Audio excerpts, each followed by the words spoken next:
Anainot, pirming nanginginutan. Always number one. Always number one. DCGB 729 kHz. Enot sa Bareta. Enot sa Gabos. Ang DCGB aktibong miyembro iyan kan KBP, kapisanan ng mga broadcasters ng Pilipinas, oras alas 5:03 nin pagkahapon.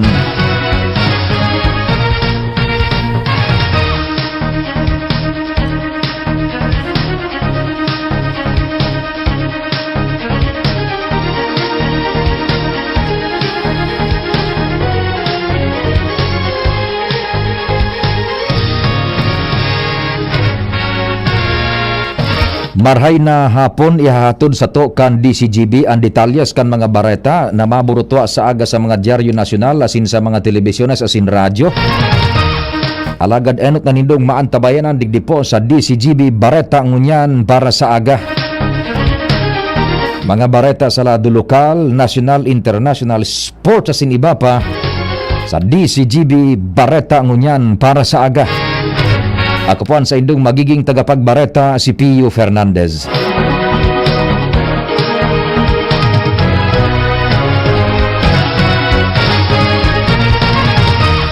Enot sa despatsos kan mga bareta sa lado nasyonal, kasado na ang big time oil price hike kan mga kumpanyas ning petrolyo sa aga.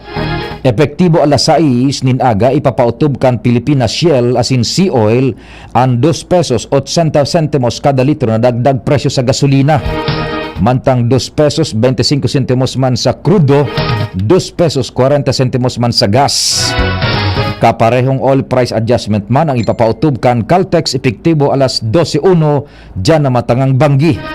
Mantang alas 4 nin hapon sa aga mapautob man ni increase ang clean fuel apwera sa gas.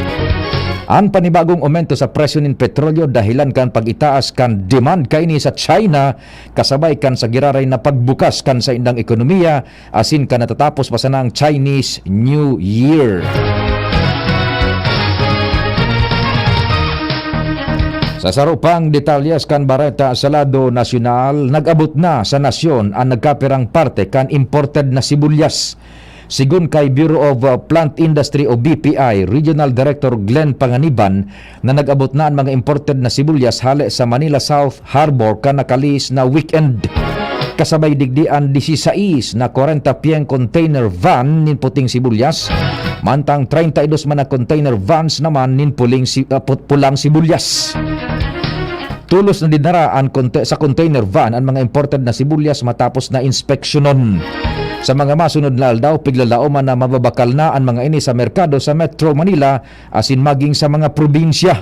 Target ining ipabakal sa kantidad na 100 pesos sagkod sing 150 pesos kada kilo. Mantang enot ng pigkonfirmar kan Department of Agriculture na nasa 5,000 na metriko tonelada sana hali sa inisyal na target na 21,060 metriko tonelada kan imported na sibulyas ang magkakaabot sa Pilipinas sagkod sa deadline kan importasyon sa Enero 27. Sa may katakod na bareta, pipasuspindir kan makabayan block ang importasyon nin sibulyas na inaprubaran ni Presidente Ferdinand Bongbong Marcos Jr. na iyuman na nagsisirbing sekretaryo kan Department of Agriculture. Ang nasabing kahagadan nakapalaman sa House Joint Resolution number 18 na ipinagsumitir ni Gabriela Women's Party Representative Arlene Brosas at Teachers Representative Party List Representative Franz Castro asin Kabataan Party List Representative Raul Manuel. Bako kumbinsido ang makabayan block ng importasyon kan sibuyas iyon mapababa sa presyo kaini sa Pilipinas. Tinawan panindoon kang grupo na gagadanon kainan kabuhayan kan mga nagtitios na paraoma dahil ang pag-abot kan mga imported na sibulyas kasabay man kan anihan kan sibulyas. Ipinag-insister sa resolusyon na nag-iitaas na presyo kan mga sibulyas sa merkado iyon bako dahil kapos ang supply kaini kundi resulta ini kan haloy ng isyo kan pagmanipular sa presyo, grabing pagpataw ng dilihensya o presyo asin aligadong hoarding kang union cartels asin darakulang negosyantes. Antes kan detalyes kan iba pang bareta sa lado nasyonal, aramon tangonan dagdag man na report hali dyan sa luwas sa lado lokal. Nasa linya si kumpadreng Jimmy Nasalita Pading Jim, marhay na hapon, please go ahead. Ma-schedule nin meeting sa ikaduhang pagkakataon si Gobernador Grex Lagman sa LMP o mga alkaldes digdi sa Albay kung sign and request niya sa inot na pakipaghuron, pakipaghampangan niya sa mga mayor sa pamamayon ni Mayor Adrian Salceda kan Pulangi. Pigahagad ka na gobernador sa next meeting, isa sa gibuan hororon dyan sa Kapitolyo, pipadala ka na gobernador ang mga approved local development investment plan asin na annual investment plan. Ini ang sinabi ni Mayor Das Maronilla kan libon kung sa'y na minaduman ang mga alkalde sa intensyon kan gobernador na anuman na mga plano iprograma, prioridad kan individual na mga LGU sa Albay, may angkla ang mga ini sa LDIP asin AIP kana provincial government. Gustong sabihon, ikukonforme ini sa dalagan kan lokal na gobyerno kan Albay, pababa sa mga lokal na gobyerno kung sain, ang mga frontliners iyo, ang mga alkaldes. Sa pagi kani, sa pagtubod kan gobernador, magiging episyente, asin epektibo, ang mga programa sa ngaran kan kauswagaan pon sa mga munisipyo pasiring sa probinsyal na level. Mga dagdag na barita, Jimmy Nasalita, DCGB News.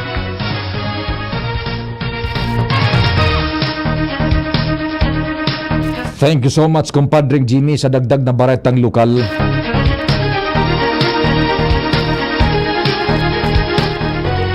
Mientras tanto, sa iba pa nga detalyas man kang bareta sa lado nasyonal, padagos pa man giraray ang apelasyon kan Philippine National Police sa tulong general asin 8 koronel na dai pa nagsusumitirkan sa indang courtesy resignation kay PNP Chief Police General Rodolfo Azurin Jr. Sa sarong press briefing, sinabi ni Azurin na sa tulong general asin 8 koronel, 7 sa mga inian paretiro na.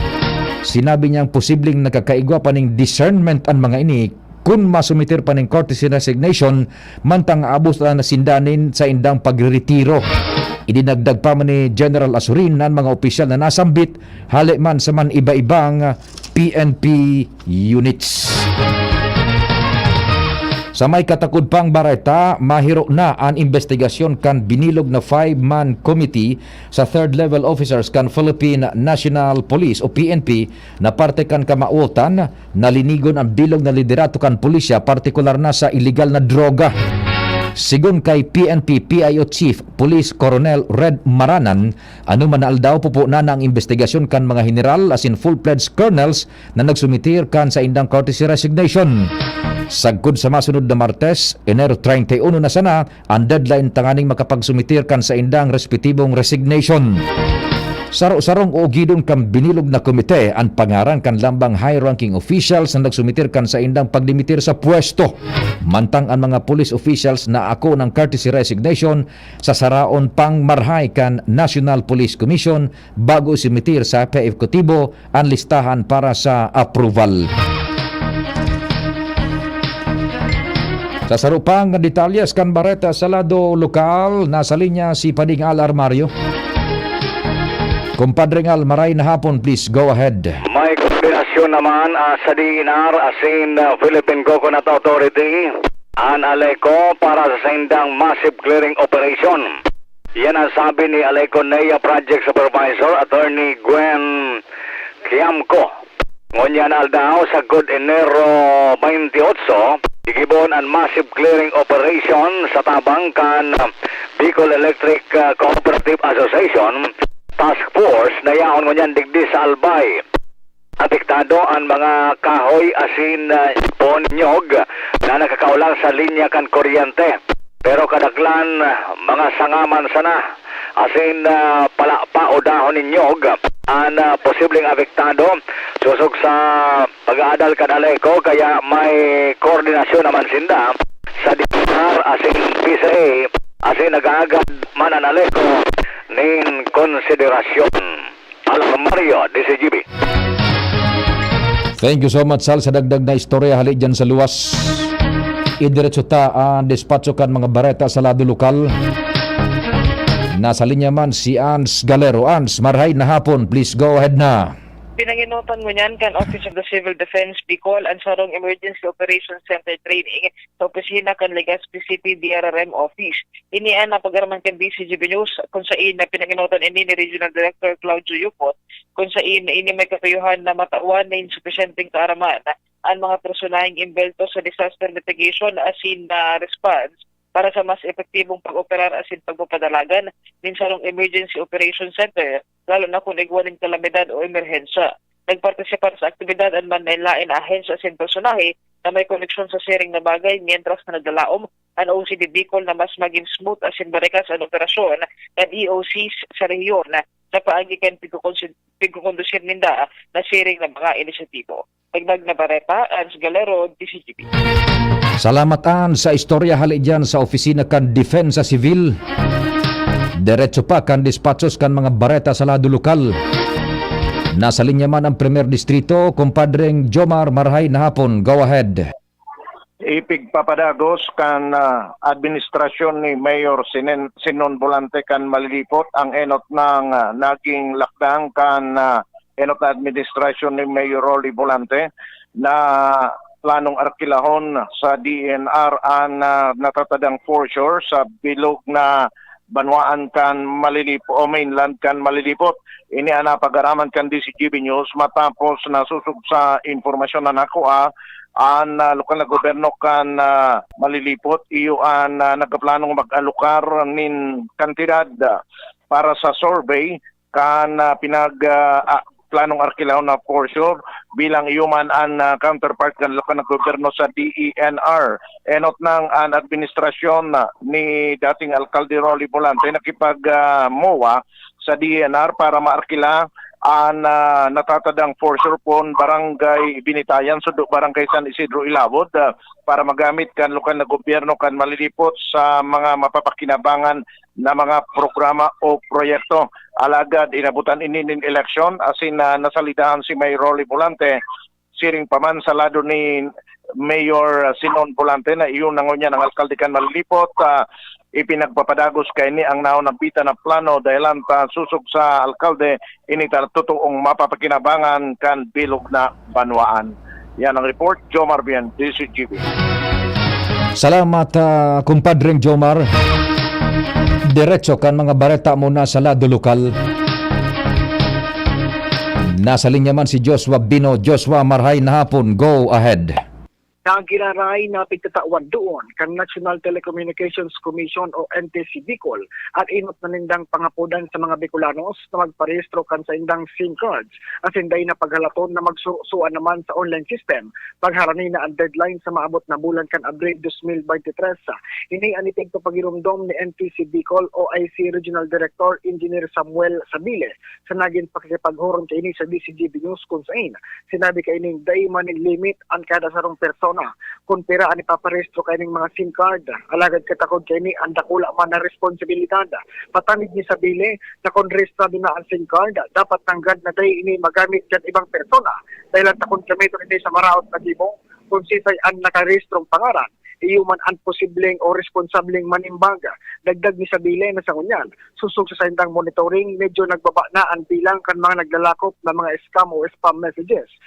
O naglalaong pamangiran ini na kung matapos na ang pagrehistro kan mga SIM cards, mas magdiit pa o mawara na nanggad ang siring ng mga text scams asin madali ng mabisto ang mga personang nasa likod kay ni.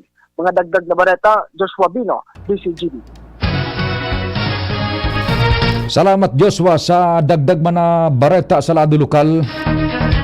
Mabuelta po ang DCGB mga bareta ngunyan para sa aga pakalis ka nagkapirang pagirumdom. Sa kulog kang payo, asin kalintura, anong bulong ang dapat? Han, para sa ako, dapat makusog. Mahal, para sa ko, dapat maingat magparahay. Dain na kaipuhan mamili pa, mag-Biogesic. Magasing kusog, pero maingat magparahay. Arog kaayan magataman ang Biogesic. Ayos! Marita, pwede palang parehas. Ingat! Unilab yan. Paracetamol is the generic name of Biogesic. If symptoms persist, consult your doctor. Ang nagmamahal, nagmamagi. Paano pangitiin ang nalulungkot? Lutuan with Maggie. Paano pasiglahin ang napapagod? Lutuan with Maggie.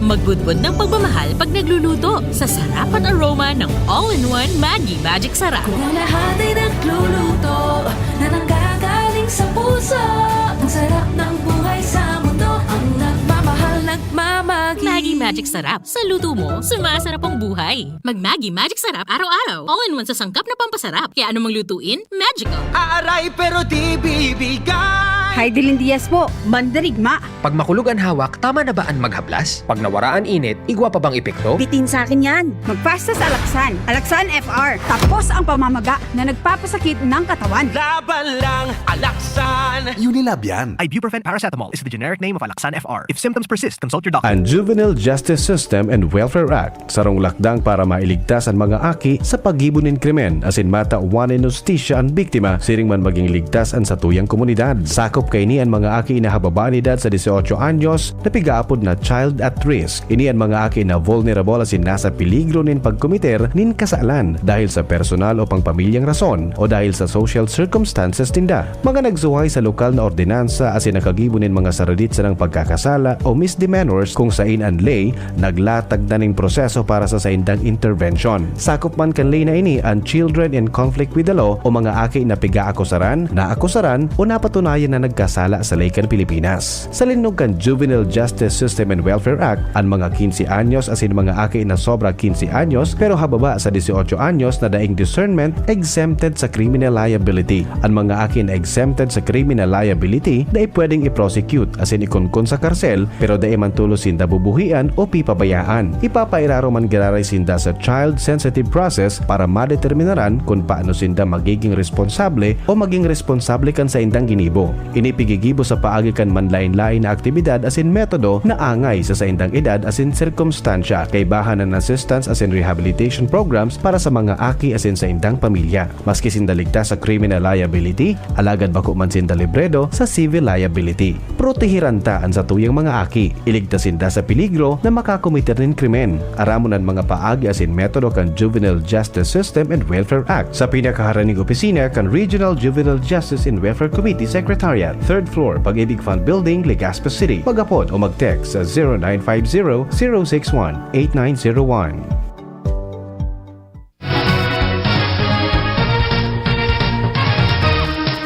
Diretso kan detalyes kan mga bareta sa lado nasyonal. Todong niyan ang pangapuda ni Department of Interior and Local Government Secretary Attorney Benjamin Abalos Jr. sa publiko na iusip sa iyang opisina ang mga pulis asin mga opisyal kan gobyerno na mapapatunayan na involved sa illegal na droga o anuman na anomalya. Sinabi ni Abalos na importante ang partisipasyon kan mga namamanuaan sa pagkurtar kan illegal na mga aktibidades kan empleyado nin gobyerno. Kasabay kay ini sinabi ni Abalos na padagos na naghihiroan sa indang investigasyon may kinaaraman sa mga empleyado kan Philippine National Police na involved sa illegal na droga sa Pilipinas. Piglinaw man ni Abalos na kaya pipag-resign ninda ang mga koronel asin general sa Philippine National Police dahil kritikal nin maray ang mga posisyon na pugol ninda sa organisasyon.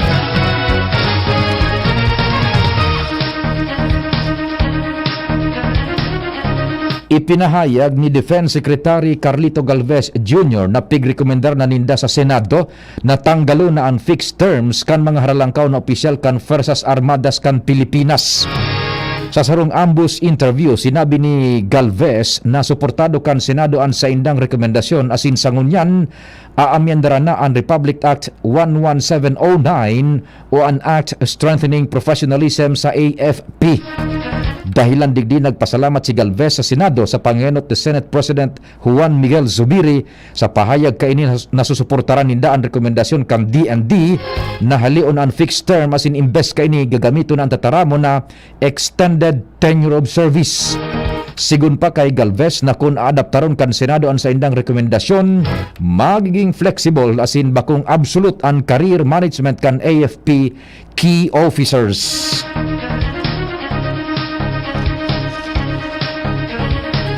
Pig-imbestigara na kan Western Command kan Armed Forces of the Philippines ang pigasabing panibagong insidente ning pambubuli kan China sa kadagatan na sakop kan Pilipinas. Ini matapos maglataw ang sarong video manungod sa pigasabing pag-alaw kan Chinese Coast Guard sa mga parasirang Pinoy na naglalawod sa kadagatan sakop kan Palawan na parte pa kan West Philippine Sea. Sigun kay Defense Spokesman Director Arsenio Andolong, pighalat na sa nanindaan report hali sa Westcom may kinaraman sa ginibo kaining validation in connection sa nasabi ng video. Sinabi niyang magibuning lakdan ang gobyerno sa pangenot kan Department of Foreign Affairs o DFA may kinaraman sa nasabing insidente.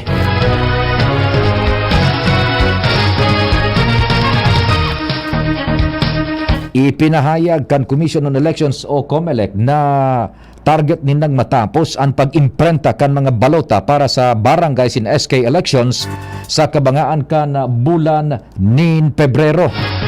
Sigun kay COMELEC Chairman George Garcia, nasa 91 milyon na balota na ang target nindang maimprenta kung saan sa ngunya nasa kabangaan natatapos. Afuera digdi ipapairaruman ang tulos sa verifikasyon ang mga balota para maabot ang target na petsa. Sinabi pa ni Garcia na kompleto naman ang procurement process kan mga election para Fernelias. Katakod kaini, sinabi ni Garcia na wala pa sindang plano na palawigon pa ang registration na pigigibo para sa barangays in SK elections. Sangunyan, nasa sobra na sa 1,028,000 ang numero kan mga bagong botantes kung saan naglalaom ang COMELEC na maabot ang 1.5 kaya sa kod 2 milyon na botante bago matapos ang registration period nin sa kod Enero 31, 2023.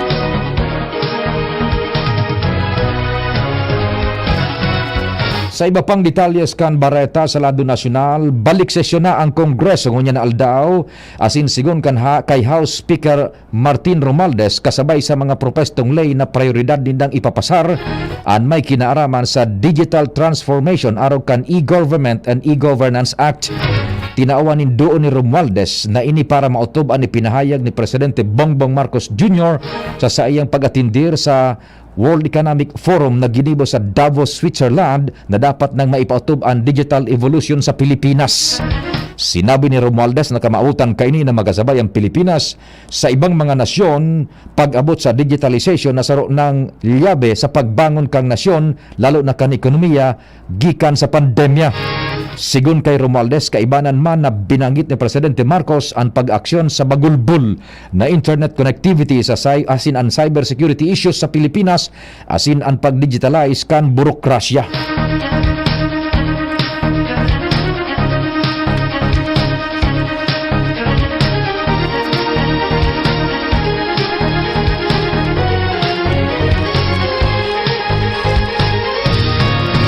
Ngunyan sa Bareta sa ibang nasyon, isinarakan Peru ang sikat nindang tourist site na Machu Picchu dahil sa padagos na mga hiro protesta. Sigun sa gobyerno kan Peru, isinara ninda ang lugar maging an Inca Trail hike pasiring sa lugar tanganing maputihiran ang mga tao asin turista. Dahilan sa insidente, dakol na mga tao ang stranded sa lugar dahil sa dainin sindang makakaluwas sa nagkalaog ni nagkapirang oras. Magigirumduman na naghagad din panibagong eleksyon ang mga protestadores asin pinangapudan sa bagong presidente na si Dina Boluarte na magbaba sa pwesto. Nagamit ng tirgas ang mga kapulisan tanganing mapahali ang mga nagpoprotesta na nagharang sa mga tinampo asin nagparalisar kan mga sakayan sa Peru 5. Sa sports, dagos nang ibidugtak si George Galen bilang official na head coach kan San Miguel Beermen. Ini matapos na ibugtak sa official na listahan kan lineup kan San Miguel na ipigsumitir kaini sa PBA Commissioner's Office na ang dating lead deputy kan Beermen ang sangunyan magiging chief tactician kan team. Enot nang nareparo ang haloy na pagkapot ni Gallant sa nakalis na kampanya kan Beermen dahilan sa kawaran kan dati kaining head coach na si Leo Austria na may pigmamating helang. Sa ultimong detalyes kan Bareta, ang magiging kamugtakan kan panahon sa maabot na 24 oras, wala yung pag-asa. Sige po. Iyan po ang kumpletong detalyes kan mga Bareta sa lado lokal, nasyonal, international, sports asin iba pa na maruluwas sa aga sa mga dyaryo asin sa mga telebasyones.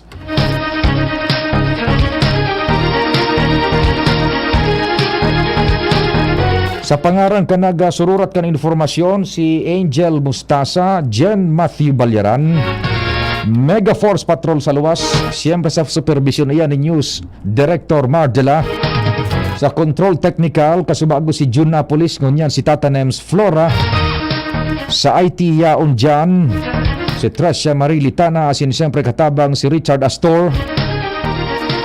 Ako man po si Pio Fernandez, ang sa idong naging tagapagatod Bareta. Salamat, marhay na hapon. Ito po si Coco Martin. At ang bili ni Lola, huwag mayang magtanong at hanapin ang check. Hanapin ang check, hanapin ang